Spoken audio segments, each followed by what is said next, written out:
So the unthinkable happened last night. You understand me? I'm a big football fan. And the University of Duke, no, we're actually going college. We're going to college with it. The University of Duke actually beat the University of Virginia in the ACC championship. Now, this matters to me because I am a JMU football alumni. You understand? And that means in a few short minutes, James Madison University should be. We need to pray. I need y'all to pray right now because I can't. I'm preaching to you. So I need you to pray for my people. You understand? But they should be selected to the first ever expanded college football playoff. And that makes a JMU Duke proud. That makes me proud. And this was all happening last night. The game went into overtime, and I'd be lying if I didn't say that I was preparing. I'm refining the notes on my sermon that I'm preaching to you right now. But the TV was on mute, you know what I'm saying? It was there, and I'm seeing the lights flash and the score, and I'm seeing Duke win. I'm starting to think about, touchdown celebrations. JMU is going to be doing the college football playoffs, you know what I mean? The whole shebang, and it was a distraction. It was a little bit of a distraction. I got it done, all right? That's why I'm standing here before you, so don't worry about it, but it was a bit of a distraction for me. And I think that's the thing about distractions. Is that sometimes they seem really fun. Distractions can seem like good things. But that's why, after being distracted a little bit last night, I'm here to talk to you about the things that keep us distracted because they keep us inefficient in our lives. And so what I have for you today out of Matthew 13, starting in verse 24, is 3 big ideas that I believe will help to eliminate and resist the distractions that keep you less efficient than you can be, than you should be, in your life in general, and especially in your life and relationship with God. I have an observation, I have a warning, and I have a charge. First, the observation. The observation in verse 24 is just simply that good soil grows things. The observation, good soil grows things. Again, that's verse 24 of Matthew 13. And it says, he presented another parable to them. The kingdom of heaven may be compared to a man who sowed good seed in his field. But while people were sleeping, his enemy came, sowed weeds among the wheat, and left. Good soil, it grows things. And you see, Jesus is using these analogies on purpose, right? We know where we're at in Matthew, those of you who have been with us. Where we're at right now is this particular point where Jesus has been doing all these miracles. He kind of started his ministry. He preached this really famous sermon. And even though he's doing all these good things in the community and around all the people, there seems to be a varied response. Some people are like, yay, Jesus. And then other people are like, screw this guy. You know what I mean? Like, I don't like him. I don't like this guy. In fact, I hate him, which is why he was crucified. And Jesus is telling us these parables to show us why it is that sometimes people have a varied response to the name of Jesus Christ, to the works and person of Jesus Christ, some of love and some of hate. And he brings us to these parables that he intentionally uses faith at work, right? Because he's talking largely to farmers. So he's not just using these seed and soil analogies just because it's this random thing that he prefers. It's because he's talking to people who really understand seed and soil. And the first thing about the idea that good soil grows things is it's a 2-part observation. First, that there is good soil. And what is good soil? A good farmer, a gardener knows that a good soil is a multiplicity. A good soil is made up of many different things. Good soil is made up of, topsoil, first of all. So just like dirt, the random dirt you would find, honestly, sometimes even at the park, like just dirt. It's also made up of things like peat moss. In a really good garden, there's this type of soil that helps to move moisture through the soil. There's also a more grainy kind of soil that should be mixed into the soil because that soil helps to continue to whisk moisture and then also be absorbed by the right parts of the soil. And then lastly, and most importantly, I would say, is the nasty stuff, the compost. The manure, manure, literally feces thrown into the soil. And what is compost? Compost is literally just garbage. It's banana peels and eggshells and all of these things that we throw in, the most integral part of the soil. You see, the soil is multicultural. Good soil sings CeCe Winans and Brandon Lake. That's why we do. That's why we do both. It's good soil. Good soil has nasty things in it. And I think a lot of times we come in, we hear the parables of Jesus, we might want to be like the people Jesus doesn't condemn, right? And we think that requires us kind of putting on this fake type of soil. But what Jesus is showing us here in that good soil grows things is that good soil requires you to be like compost. It requires you to not ignore and pretend like the foul things aren't there that are there, so that he can use the soil to grow things. Because what is good soil? What is compost but last year's garbage repurposed for good? What is good soil but last year's mess used for the things of God today? And I think a lot of us in here might find ourselves in messes we're not sure that we can get out of in our relationships or in our work or on our block or in our friend group at school. And what Jesus shows us here, the very first observation in this parable, good soil grows things. Good soil. Some of us come in here, we think that we have good soil because we've done a good job at hiding all the things that stink. It's not good soil.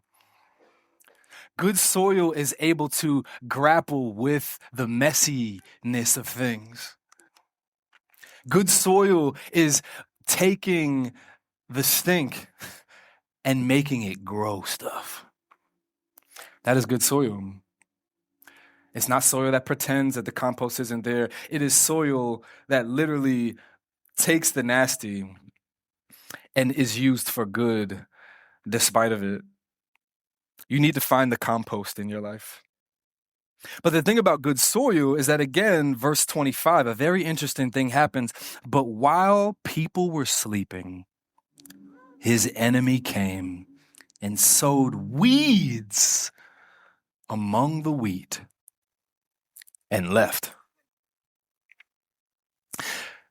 Good soil is good soil, but the thing about good soil is that it grows whatever you deposit into it. So when you deposit good seeds, it'll grow good seed. But the nature of good soil is that when you deposit bad seeds, it'll grow the bad seeds too. So when you deposit faith, faith will multiply. When you deposit fear, fear will multiply. When you wake up and the first thing you watch is eyewitness news and you're hearing about all the bad things that happen in Bushwick, and you ain't been in Bushwick for 5 months, you know what I mean? You're depositing fear. You will multiply fear in good soil. You can deposit good financial stewardship. Good financial stewardship will multiply. Or you can deposit a poverty mindset. A poverty mindset will multiply in you. That's why theft and skimping and getting over every little bit and way that you can and skipping the line and doing the thing, that's not just you being really savvy. That is you operating with a poverty mindset that multiplies in you spiritually when there is good soil around. You can deposit worship of the Lord God. Worship will multiply in you and around you. You can deposit worry. Worry will what? It'll multiply. Because good soil grows things. And here's the thing. What evil tries to do, and the reason why people respond differently to Jesus Christ, two things. One will try to stop you from ever even seeing that there is good soil around you, that you can use for the power of God to come to you, your family, your work, everything. And if he can't stop you from doing that, will distract you away so much so that your soil is inefficient. Either destroy you or distract you, because distracting you is just as good, just as efficient as destroying you, which is exactly why you need to be careful what you let get planted around you. You need to be careful when assimilation instead of the gospel is planted around you in a church. That's not good. Which is why I am exactly who I am. It's not because I don't value theology, and I'm not wearing a t-shirt and with my tattoo showing because I don't take Jesus very seriously. I just don't take myself too seriously. And I want you to know that as I show up, how I would dress on a Monday to get lunch with my wife or something like that, I want you to know that you can come exactly as you are too, because Jesus wants the whole of you. He's not trying to assimilate you to a specific thing or culture. He is trying to give you his blood and his resurrection, way greater. And so that's the problem when you walk into a community and all we're trying to do is just assimilate you to a specific cultural way of living, being, thinking that is not just central, but is seen as the only normal way to be. That's a problem. That is the seed of assimilation, not the seed of salvation planted around you. The seed of gossip. You're not going to plant the seed of gossip around me. It'll get real awkward real quick. As some of you maybe have experienced it before. You talk crazy about somebody in this room to me, it's safe, but you won't feel comfortable. Because I'm immediately going to tell you one specific track of thought. How has this been brought to that person?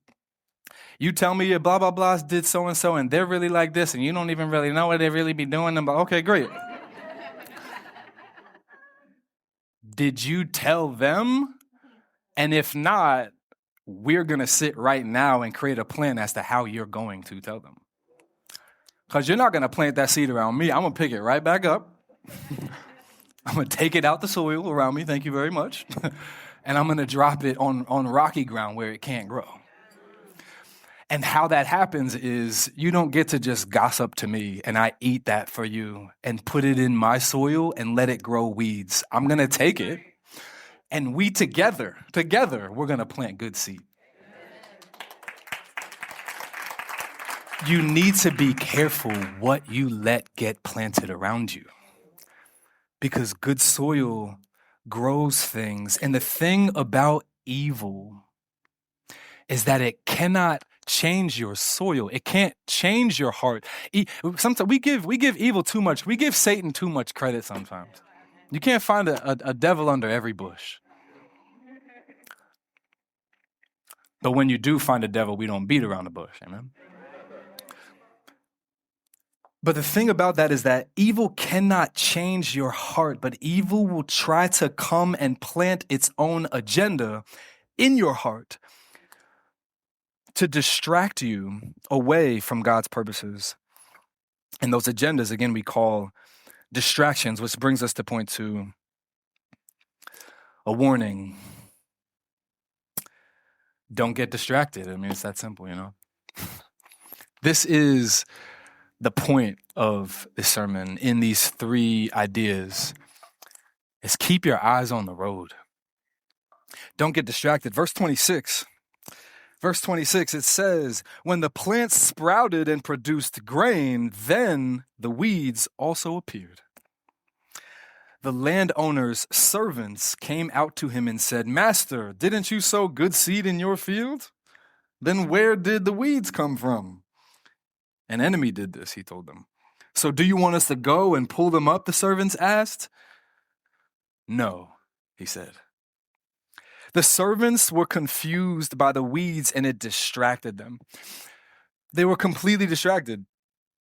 And I know that because what they're doing here, again, verse 27, they come to him and they go, didn't you sow good seed in your field? But the interesting about this is that they're asking him a very weird question because the Levitical law repeated this idea that it was literally illegal to plant two types of seed in the same field. So you're asking me, or you're asking the master of the field if he committed a crime against himself. By saying, like, did you plant those weeds? I thought you planted good seed in the field. I thought this. They're getting distracted. Ask him a question that really doesn't make sense. And that's why he kind of doesn't even answer it in verse 28. He's just like, an enemy obviously did this. Like, what do you... Somebody obviously committed a crime against me, right? This wasn't the time where you could do some insurance fraud claim or something like that. You do something to your own business and then you game the system. This wasn't that day. You couldn't do that. There was literally no benefit to committing this type of crime against yourself and your own business. And here he is. He's managing 30 fields maybe. And this was the one that those servants, right, like they almost try to create a blame game of like, is it your fault? Because I don't think it was our fault. I mean, we got to sleep. We were sleeping. Somebody came in and like, well, this happened. And is it your fault or ours? And the master skips that blame game. It's actually like, I'm not even going to get into that with you because we have a thing to focus on. And here is the first symptom of distraction. How you know you're getting distracted is when you start to focus on judgments. Because they're trying to figure out whose fault is it really? And I think in your relationships, in your life and relationship with God, and your life and relationship with your wife and your husband, in your life and relationship with your kids, and even with your coworkers, you do well not to just try to figure out whose fault it is all the time. It seems like it would be helpful. I guarantee you it's not going to be helpful to just play the blame game. Because all the blame game is a distraction from the actual purpose of the marriage, from a distraction from the actual purpose of that working relationship. You're supposed to be working on a project together, and there was a mistake made. And instead of working past the mistake, remembering that we have a shared goal and whatever the vision of this company is, or whatever the vision of our family is, we get bogged down in judgments. You're focused on the wrong thing. And that is exactly what the servants do here. And we could have started the blame game, right? Like the master could have been like, you mean the field you're looking over? Did I plant good seed? Did you do anything to stop the good seed from but no, he doesn't take it there. He just reminds them what happened and he moves them forward. We're going to skip that part. Because it's my field just as much as it is yours. And I think that's what God looks at us and says, I think so many times it's really popular these days to judge the church, It gets a lot of clicks, it gets a lot of views, it's cool, it's funny, it's great. I think it's so easy to judge a community you're a part of, or maybe that you even left. Meanwhile, not realizing that you're an integral part of the community that we're forming. Especially when you look at a church plant. This church is less than 2 years old. So if you're here, you are a founding member. Do you realize that? That's a pretty cool thing to be able to say, honestly. You're a founding member of a church. But that also means that you can't just Complain to God about the things that you don't see at the community you're being used to form. Because it's your community just as much as it is his. And this is what I mean. I mean, sometimes you can come in and it's like, there's some people in this room, you're like, I'm brand new today. It's my first day ever. And did you know, I just want you to look around this room real quick. 100% of the people sitting in this room have been worshiping in this actual room for less than 6 months. So you come in, and it might be like, I don't really like them people. You know what I mean? Like everybody was keeping to themselves. Everybody seemed to act real funny, blah, blah, blah. Meanwhile, like everybody sitting next to you is also new. It doesn't feel like it though, right? Everybody sitting next to you is also new. So if everybody's new, and then everybody waits for the not new person that doesn't really exist to engage them and bring them into all the things that they've been looking for, then no one's going to do it. Am I getting too specific? Am I getting too practical? Everybody's new. This is the community you're creating. But that's the beautiful part of a church plant, is that you have the ability to create the community that you've always needed. And that doesn't happen by focusing on judgments. That's a distraction. It's your field just as much as it is mine, just as much as it is Natalie's, just as much as it is Malia's. It's yours. It's your community. The other thing that we do that is also a symptom of distraction is verse 28, the second half of it, where they said, so do you want us to go and pull them up? Do you want us to go pull up the weeds? The servants asked. This symptom of distraction is doing too much. What I'm talking about here are distractions of your heart. I think a lot of times we hear the word distraction and then we think like, oh yeah, we're distracted. We're on our phones all the time and we're doing all it's technology. AI is the problem. It's coming to take our jobs. And like, I get that. I don't necessarily agree with that. But I think too many times we look at these external things that are distracting us and then blame that thing when it's, again, Jesus started Matthew 5. It's about your heart. That's why you're responding to the Lord the way you are. It's not because of the distraction out there. There's a distraction in your heart. And so like we could preach about phones and AI, and we will one day. I love technology. But I don't think that's where it originates. I think those things are just showing you the division that is already in your heart. And that second symptom of distraction is doing too much. I'm saying there was this big mess made, and now I'm going to go try to just fix it with force. You know what I mean? Like, I've definitely done this before, where one time I remember we were living in Harlem, and I think I locked a bathroom door because we lived in a brownstone and everything in it was old. I think the brownstone was built in like 1880, and I think every door in that brownstone was also built in 1880. And the bathroom door had a key, and our landlord never gave us the key. So it was like the bathroom locked, and I didn't have a key to open it, and it was like really locked. And I remember it was locked for a couple hours, and after a while, I just applied some force, amen, and I just knocked the doorknob off. Meanwhile, I didn't realize there were probably some other things I could have done, but I took it off with force instead. But then I wound up ripping up the entire door. And then the door stayed that way until I could buy another one because they weren't going to fix it. It's pretty bad. It was pretty embarrassing. It was a big frame, so the door was expensive anyway, whatever. It stayed like that for like a month. Actually, my mom's laughing hard because I think she saw it. She remembers what it looked like.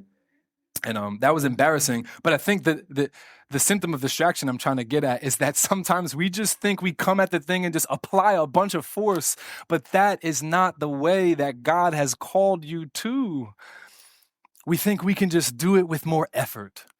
We think we can just earn God's favor. We can earn the love of other people. We can earn that position just simply with more effort. I mean, definitely try harder. There's some people that need to try a little harder in this room, but don't think that your effort is what's going to earn the favor of God in your life. It is not just simply coming at the thing with more force. You don't need to come at your mess with hyperactivity.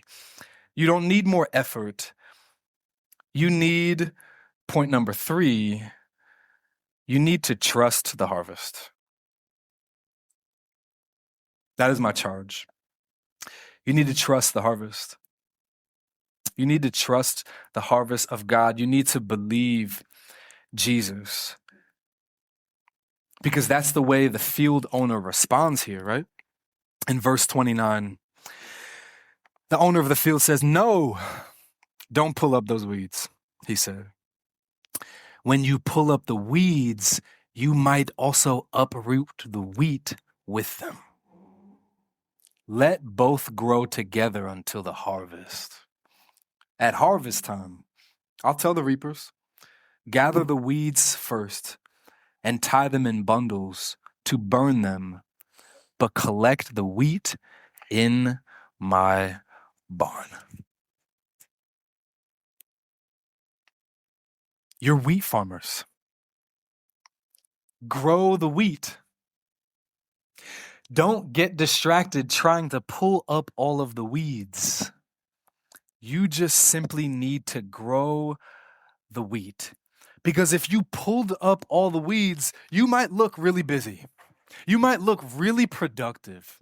You might look really good to other people, being super busy, pulling up all the weeds and all the judgments and all the doing too much, but you will be largely ineffective. Why? Because the weeds already grew so much that to go in and pull up the weeds inevitably meant that you would also pull up some wheat. And it would not be effective. What you need to do is you need to stay so stubbornly stuck on the purposes and plans of God in your life that it begins to look like negligence because you have an assignment. You need to stay so focused on your assignment, not your assignments, plural, that it might even confuse some people. Let them be confused. Because you have an assignment, right? The Bible says, run the race set out for you, not the races. The singular race, the singular battle, the singular assignment from the Lord. Not getting distracted on all of the assignments. And it's a conundrum, like, I get it. The weeds, what a weed does is it strangles the ability for the wheat to grow around it like it should. Weeds need to be pulled up out of a garden, not just because they don't look good, or not just because it's not what people want in that garden, but because they will actually strangle out the fruit that is supposed to be born in it. And when we get distracted on all of the other assignments, we effectively become like the weed ourselves. You ignore your own assignment for assignments that are not yours.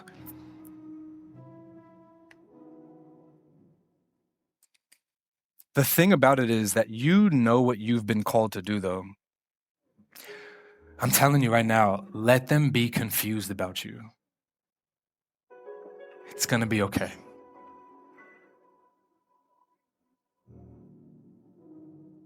You're here to grow the wheat. Like I said, if the enemy can't destroy you, he's going to distract you. I need you to hear me on this. Eden, stop focusing on the wrong thing.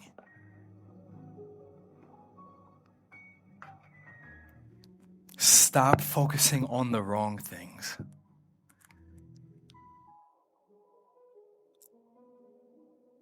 You are meant to be wheat farmers, But if wheat farmers focus on weed pulling, they're no longer wheat farmers. They're weed pullers. And that's a completely different job. You need to trust the harvest that is coming. I get it. You see the weeds around you. You see the thing that went wrong. You see the thing that went wrong in your marriage. You see the thing that went wrong in some specific ministry or something like that. You see the thing that went wrong at your job, but if you sit and focus just on the problems, you won't be able to create any effective and efficient solutions because you're focused on the wrong thing. And what Jesus has come to say is that you need to let the God of the harvest be your vindication, because what he's showing you right now is that people are literally looking at God in the flesh, in the face, doing the most amazing things ever, and they're finding all sorts of reasons to accuse him. Anyway, and when you stay so focused on your assignment, the same thing might happen to you too.